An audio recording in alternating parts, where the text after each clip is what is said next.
Hello and welcome to another NGen Math 7 lesson by eMathInstruction. My name is Kirk Weiler and today we're going to be doing Unit 2, Lesson 3, More Work Adding Signed Numbers. So in the last lesson we learned about zero-sum pairs and how to visualize the idea that when you add negative numbers to positive numbers, portions of those numbers pair up as zero-sum pairs and effectively cancel each other out, right? Today, we're going to be working with more adding of signed numbers, and we want to get to a point where you certainly don't want to be drawing diagrams or anything like that, but where you want to have some methods for figuring out what their sums are so that, you're not drawing pictures, basically. All right? So let's get into it with doing a little bit of review in terms of these zero-sum pairs in the first exercise. All right. Now let's recall another name for zero-sum pairs. Additive inverses. The word inverse is used in math all the time. It kind of drives me nuts. Generally speaking, an inverse is an opposite, for lack of a better term. And additive inverses are opposites. So numbers that when added together give you a sum of 0. Now, kind of testing this in the first problem right away, exercise number 1, fill in each of the following to make the equation true. So here's what I would like you to do. I'd like you to take a moment. I'd like you to look at each one of these equations and fill in what should go into the blank in order to make the equation a true equation. Pause the video now and see if you can do this.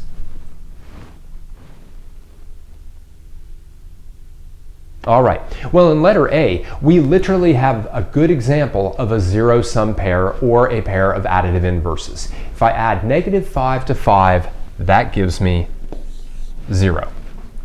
On the other hand, in letter B, I have 10 plus what gives me 0? Well, again, the whole idea is that there's only one number you can add to 10 and get 0, and that's going to be -10.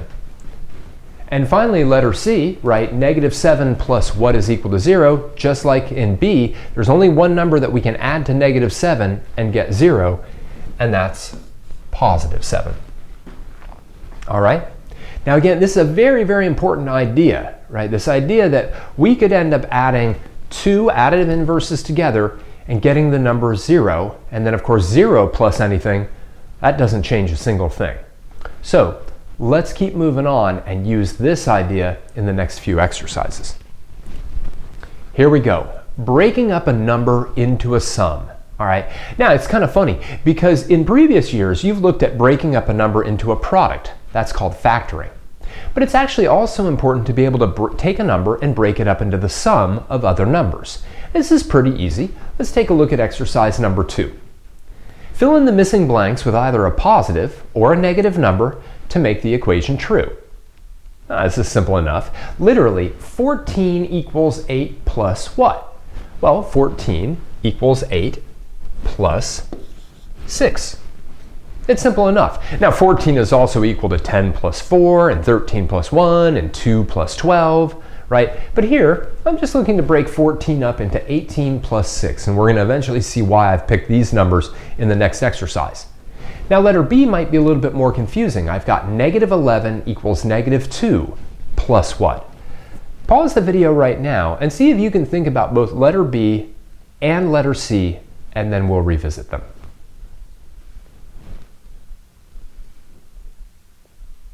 All right, let's do it. So never forget that what -11 represents is 11 negative ones. So if I have 11 negative ones, well, that's going to be 2 negative ones plus another 9 negative ones, or the number -9. All right? Likewise, -20 is 20 negative ones, right? A negative, a negative, a negative, negative, negative, negative, negative, right? So I can break that into 13 negative ones and another 7 negative ones. I can break up positive and negative numbers into all sorts of different sums, right? And let's use that now in the next exercise. Here we go. Finding sums by canceling zero-sum pairs. Let's take a look at exercise number 3. Use what you did in exercise number 2 to find each of the following sums. Rewrite the sum so that it involves a zero-sum pair. All right, this is really cool, right? So I have -8 plus 14. All right, and what I can do is I can take the number 14 and I can break it up as follows. I can say, well, 14 is simply the same as 8 plus 6, right? That's my 14. Now, because addition is commutative, associative, and all of those good things, I can actually do negative 8 plus 8 to begin. That's a zero-sum pair, which is just equal to 0, and 0 plus 6 is just equal to 6.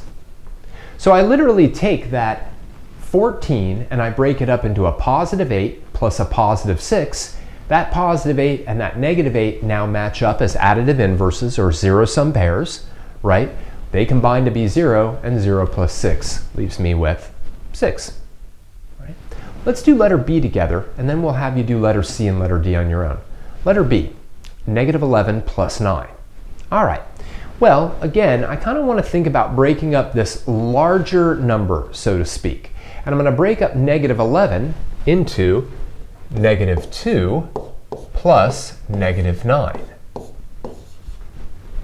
Now, when I do that, that negative 9 and that positive 9 are a zero-sum pair. So I can cross them out, make them into 0, and negative 2 plus 0 is just negative 2. All right. I'd like you to pause the video now and play around with this idea on C and D and see what you get.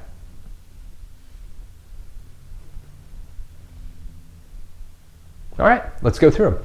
I've got positive 13 plus negative 20. I'm going to break up that negative 20, all right, and I'm going to break it into a negative 13 plus a negative 7. Sometimes you'll see math teachers put parentheses around negative numbers. Little side note, because different teachers do things in different ways.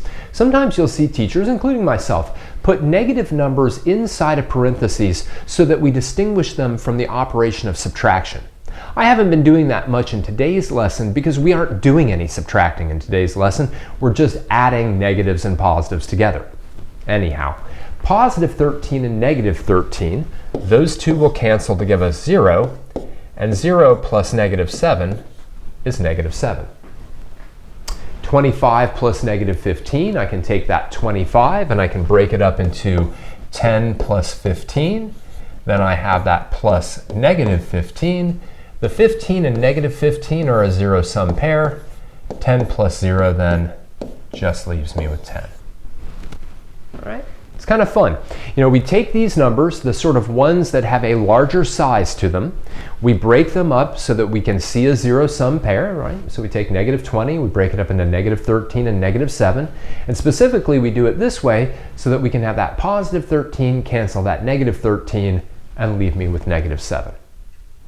Let's keep moving on. Let's keep playing around with this. All right, exercise number 4. Find each of the following sums by rewriting so that it includes zero-sum pairs. All right, so this is exactly what we did before. Let's do letter A together, have you work on letter B on your own, and then we'll kind of play around with it. All right, so letter A, we've got 18 plus negative 25. If you will, the larger number in terms of size is negative 25. So that's the one I'm going to be breaking up. I'm going to break it up into negative 18 plus negative 7, right? Negative 18 plus negative 7 is my negative 25. The 18 and the negative 18 are a zero-sum pair, so I just am left with 0 plus negative 7, and that's negative 7. This line right here isn't strictly necessary to write down, right? And a lot of times students, teachers, etc., will just see those opposites, those additive inverses, and kind of cancel them out and then say, ah, my final answer is negative 7. But just to kind of be very strict about it, 18 plus negative 18 is 0, then 0 plus any number is just that number. All right, let's take a look at letter B, pause the video now, and figure out what that sum is.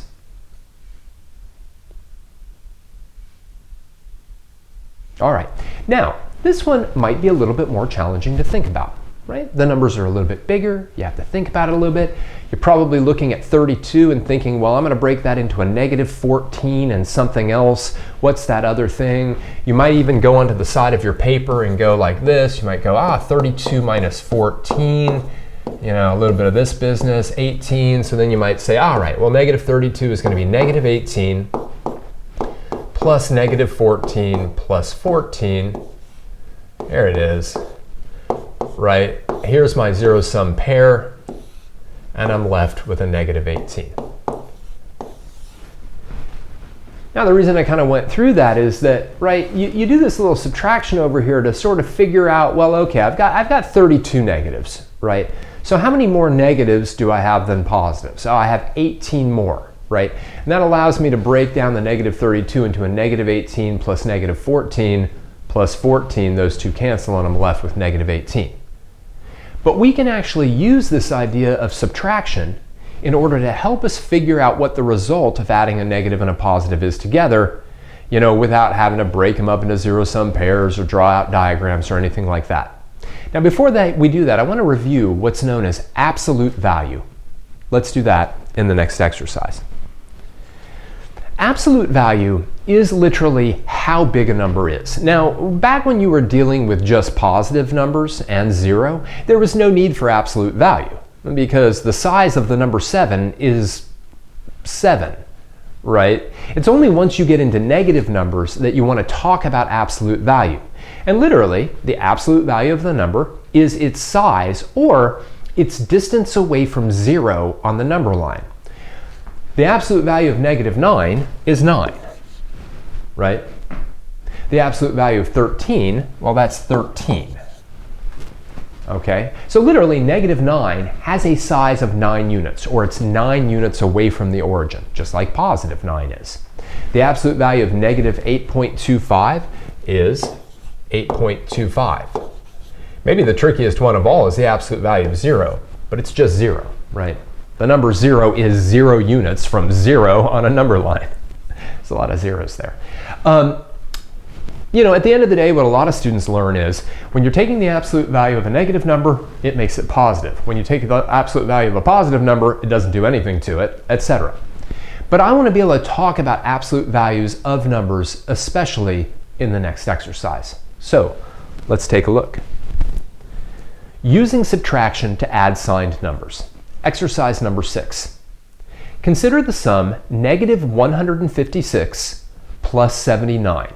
Letter A, will the result be positive or negative? How can you tell? All right, well, I'd like you to pause the video right now, answer whether or not you think the sum's going to be positive or negative, and then how you know.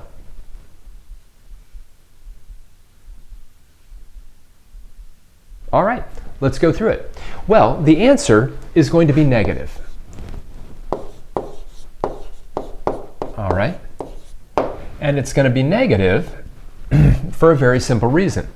The absolute value of negative 156 is greater than the absolute value of 79. Okay? And if you will, you know, if you had said, instead of using this kind of mathematical jargon, if you had literally just said, the larger number is negative, that would be correct. You wouldn't want to say that that negative 156 is greater than 79. You'd want to sort of stay away from that, because all positive numbers are greater than all negative numbers. But in terms of its size, there are simply more negatives than there are positives. So how do we figure out then in letter B, using subtraction, what our answer is? Well, we literally go back to thinking about how many more negatives do we have than positives, right? And the way that we calculate how many more one number is than another number is by subtraction. So we literally say, okay, forget about negatives and positives. If I just went over here and I did 156 minus 79, right? Have to do a little bit of borrowing here. 16 minus 9 is 7, and then 14 minus 7 is 7, right? Then literally what this subtraction tells me is that there are 77 more negatives than there are positives. Now I know my overall answer is negative, and it's got to be negative 77. And that is, for all practical purposes, the way most addition, without using a calculator, most addition of a negative and a positive works. A person looks at it and they say, oh, there's more negative than positive, or there's more positive than negative. How much more of one than the other is there? You subtract their absolute values, right? We do 156 minus 79. That tells us there are 77 more negatives than there are positives, and therefore the answer must be negative 77. Right? 79 positives would cancel out with 79 negatives, leaving us with negative 77. Let's use this idea now to do a lot of addition of negatives and positives in the upcoming exercise. Here we go. Find each of the following sums. Show the work that leads to your answers. All right, so here's what I want you to do every time in a situation like this. I want you to look and I want you to say, we have 274 positives, negative 319 negatives, right? That means that it must be a negative answer, right? More negatives than positives, so my answer is negative, right? Now, how do I figure out negative what? Well, that's where my subtraction comes in, right? I come over here and I say, well, 319 minus 274, right? We'll kind of do this, and we get 45. All right, not 0.45, that thing's just random. So my answer is negative 45.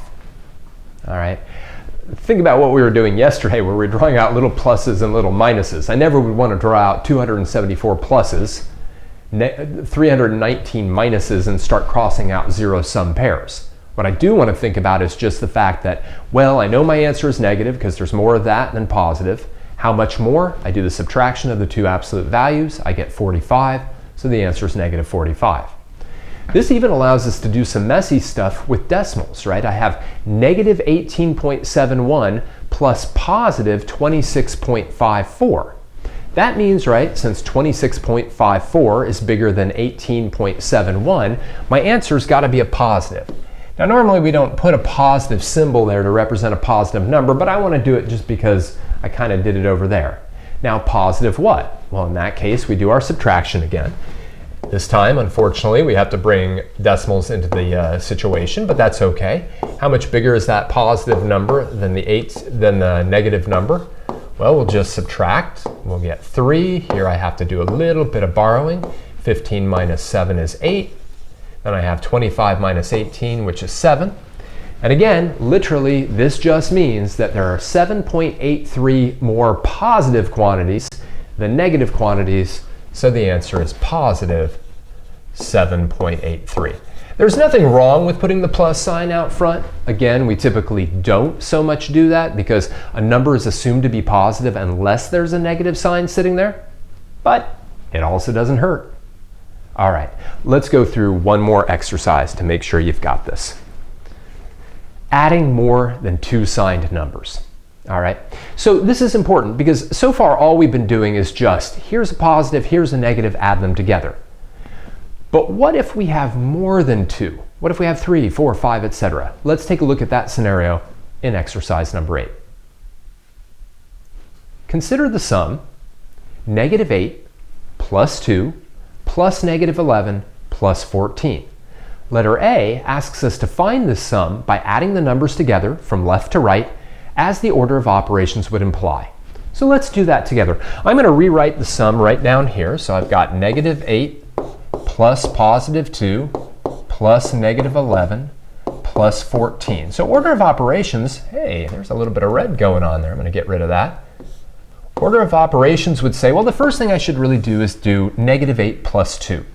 Well, negative 8 plus 2 is negative 6, right? Because 6 minus 8, or 6 minus 2, 8 minus 2 is 6, and the result's got to be negative. Now, order of operations would then say I should do negative 6 plus negative 11. Well, that's just 6 negatives and 11 negatives, so that gives me 17 negatives. And finally, the last thing I would want to do is negative 17 plus 14. But of course, 17 is bigger than 14 by 3 units, and that means my final answer must be negative 3. All right, just a little bit of order of operations working from left to right. Now, what a lot of people will do, though, when they're adding negatives and positives together, and there's more than 2 of them, is they'll do what we're going to do in letter B. Let's take a look at that. Find this sum by first summing the positive and negatives separately, and then combine the final 2 signed numbers. All right, so let's do this. Literally, addition allows us to rewrite it in any order we want. So it sometimes makes sense to say, well, I've got a positive 2 and I've got a positive 14. So I'm going to group those two together.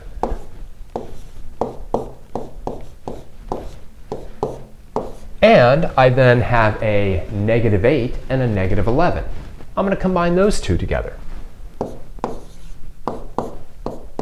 All right, the reason that this is helpful is that positives, when added together, well, that's simple. And negatives, when added together, although a little bit more strange, should also be relatively simple, right? 2 plus 14 is 16. And negative 8 plus negative 11 is negative 19, right? I mean, it's just 8 plus 11, but it's negative because everything's negative. And now it's pretty easy to then say 16 plus negative 19 must net me overall a negative 3, right?